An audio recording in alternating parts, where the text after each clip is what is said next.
안녕하십니까. 슬기로운 성형을 위한 인심어린 가이드 유영준 원장입니다. 이번 시간에는 눈밑지방 마지막 시리즈 성공적인 눈밑지방 제거를 위한 방법에 대해 이야기해 보겠습니다. 자, 그럼 이제 본격적으로 눈밑지방 제거에 대해서 설명을 드리겠습니다. 눈밑지방 제거란 무엇인가? 눈밑지방 제거는 말 그대로 눈밑에 불룩해진 안화지방을 선택적으로 잘 제거하는 건데, 이 사진 보시면 결막을 살짝 뒤집어서 절개를 합니다. 5, 6mm 정도. 굉장히 짧죠. 절개 길이가 짧다는 거는 수술 후에 붓기나 회복기간이나 이런 것들의 이득을 보는 대신에 수술하기가 굉장히 어렵죠. 수술 필드가 좁으니까요. 저희는 절개 길이를 굉장히 짧게 해서 수술을 하고요. 절개 후에 약간 노란색으로 보이는데 실제로는 지방 자체가 아니고 지방을 싸고 있는 안화경막입니다. 안화경막을 그대로 노출시켜서 안화경막 안에 있는 중앙지방하고 외측 지방을 빼내는 거고요. 이것은 이제 내측 지방입니다. 코 쪽에 있는 지방인데 중앙지방, 외측 지방하고는 색깔이 조금 다르고 빨간색이 조금 보이죠? 이게 혈관입니다. 혈관이 많죠. 근데 이 지방을 억지로 잡아 당겨서 빼는 게 아니라 앉아있을 때 기준으로 안구에 적당한 압력을 주었을 때 밀려 나오는 지방만을 제거하는 겁니다. 그래서 다 제거를 하고 나면 안구 밑에 깔려있는 지방은 그대로 남아있게 되죠. 안구를 보호하는 지방은 그대로 놔두고 밖으로 밀려 나와서 눈밑을 불룩하게 만드는 지방만을 제거하는 겁니다. 자, 이렇게 지방을 제거하고 나면 결과를 봐야 되겠죠. 저희 병원은 눈밑지방 제거 수술을 하고 특별한 문제가 생기지 않는 이상은 병원에 다시 내원할 필요가 없기 때문에 수술하고 몇 달 지나서 사진이 좀 귀하고요. 수술 직후에 사진이 몇 장이 있는데 좀 보여드리겠습니다. 수술 전에 불룩하고 색깔도 좀 빨갛스름하고 굉장히 불룩하죠. 수술 직후에 태어나기 전의 사진입니다. 확연하게 들어간 걸 수 있고요. 이 사진은 아까처럼 굉장히 현저하게 튀어나온 게 아니라 눈밑이 전체적으로 불룩하면서 눈밑에 골도 보이고 색깔도 약간 밝으스름하고, 이 경우에 이제 수술하고 나서 눈밑이 싹 평평해지면서 애교살만 드러난 그런 모습입니다.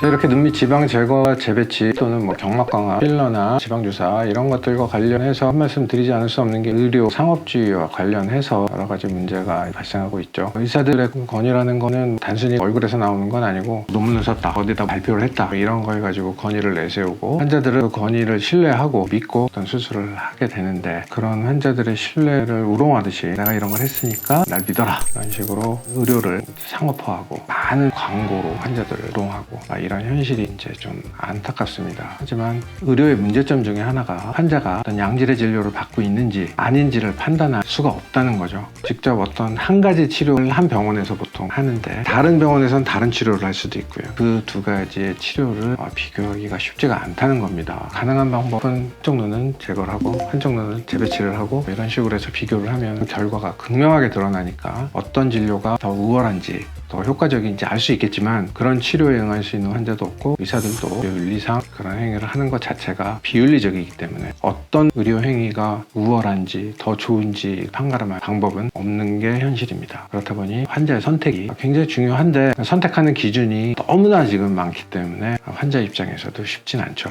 그게 현실입니다. 그래서 저희 병원에서 이제 눈밑지방의 경우 제거를 하고 있는데 충분히 제거해야 되고 안전하게 제거를 해야 되겠죠. 그러기 위해서는 충분한 해부학 지식이 있어야 됩니다. 눈밑이 어떻게 생겼는지, 지방의 위치가 어떻게 되는지, 주변의 근육이나 신경이나 혈관이나 이런 것들은 어떻게 분포하고 있는지를 잘 알고 있어야 됩니다. 잘 알고 있어도 사람마다 약간의 베리에이션이 있을 수 있고 아주 심하게 다른 분들도 있고 외국 사람들도 많이 오니까 같은 동양인이며 대체로 비슷하지만 서양인인 경우에는 구조가 완전히 다를 수도 있거든요. 위치도 다르고요. 이런 변수를 감안하더라도 기본적으로 의사 본인이 가지고 있는 기술적인 테크닉은 굉장히 중요한데, 아까도 보여드렸다시피 절개 길이가 굉장히 짧고 안에 혈관도 많고 하기 때문에 이 눈밑 지방 제거 수술은 현미경 수술, 그러니까 미세 혈관 수술에 준해서 수술을 해야 됩니다. 기본적인 테크닉도 물론 필요하지만 절개 길이가 짧고 굉장히 미세하게 수술을 해야 되기 때문에 맨눈으로는 사실 하기가 힘들고요. 루페 또는 미세 현미경을 쓰고 수술을 해야 되는데 보통 배율이 2.5배, 3배 정도 되는 루페를 끼고 하게 되고요. 기구 자체도 혈관을 결찰하면서 혈관에 피가 안 나게 피를 지지면서 동시에 지방도 잘라내야 되고 할 수 있는 저희 병원 같은 경우에는 바이폴라 서지트론이라는 기구를 가지고 수술을 안전하고 충분한 제거를 위해서 항상 기구를 내 몸처럼 다룰 수 있도록 준비하고 있습니다. 자, 이제 마지막으로 수술의 목적, 대상, 수술의 경과에 대해서 간략하게 정리해 드리도록 하겠습니다.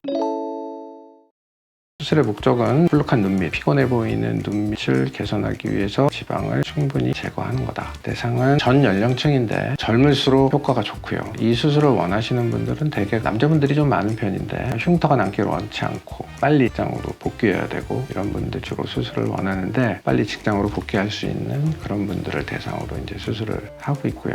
나이가 젊을수록 이제 결과가 훨씬 좋습니다. 그 중에는 눈밑이 굉장히 쪼글쪼글한 분도 있죠. 그 주름을 해결하기를 누구나 다 원하기는 하지만 해결하기를 강하게 원하는 경우에는 이제 하안검 수술이라고 해서 눈밑 피부를 길게 절개를 해서 수술을 하는 방법도 있어요. 근데 그 수술을 한다 해서 지방은 같이 제거하지만 눈 밑에 있는 주름을 완벽하게 평하게 이렇게 펴줄 수는 없기 때문에 그 정도로 피부를 잘라내게 되면 눈이 이제 뒤집어지거나 눈매가 변하는 이제 그런 일들이 생기죠. 최근에는 하안검 수술은 나중에 주름이 심해지면 하는 걸로 하고 일단 볼록한 걸 없애는 수술을 많이 합니다. 그 경과는 보통 수술 직후부터 아까도 사진 보셨지만 볼록한 게 이제 바로 없어지고요. 근데 피부가 여유가 많이 있다거나 주름이 있는 경우에는 수술 직후에 좀 꺼지거나 주름이 좀 늘어나 보일 수 있습니다. 피부 두 개층이죠. 겉에 피부가 있고 속에 이제 결막층이 있고 가운데를 파고 들어가서 수술을 하는 건데 이 두 층이 수술이 끝난다고 바로 있는 게 아니죠. 이게 완전히 붙어서 재생이 되고 원래 상태로 원상복귀 되려면 최소 수술 후 3개월 정도까지는 회복되는 기간을 인내심을 갖고 기다려야 되는 경우도 있습니다. 자, 그래서 안전하고 확실하게 눈밑 지방을 제거하기 위해서는 향상된 테크닉이 필요한데요. 테크닉 이전에 먼저 해부학적 지식이 충분해야 되겠죠. 기술적으로는 미세수술, 손가락의 혈관 수술이나 하는 것처럼 굉장히 세밀한 테크닉이 필요합니다. 눈밑 지방 제거라고 해서 잘라내고 이러는 게 아니라 안에 있는 정상적인 구조물들의 손상을 최소화하면서 우리가 선택적으로 안화지방만을 제거하려면 현미경 수술에 준해서 수술을 해야 되는데요. 기구와 테크닉이 조화를 잘 이룬다면 안전하고 충분하게 지방을 제거할 수 있습니다.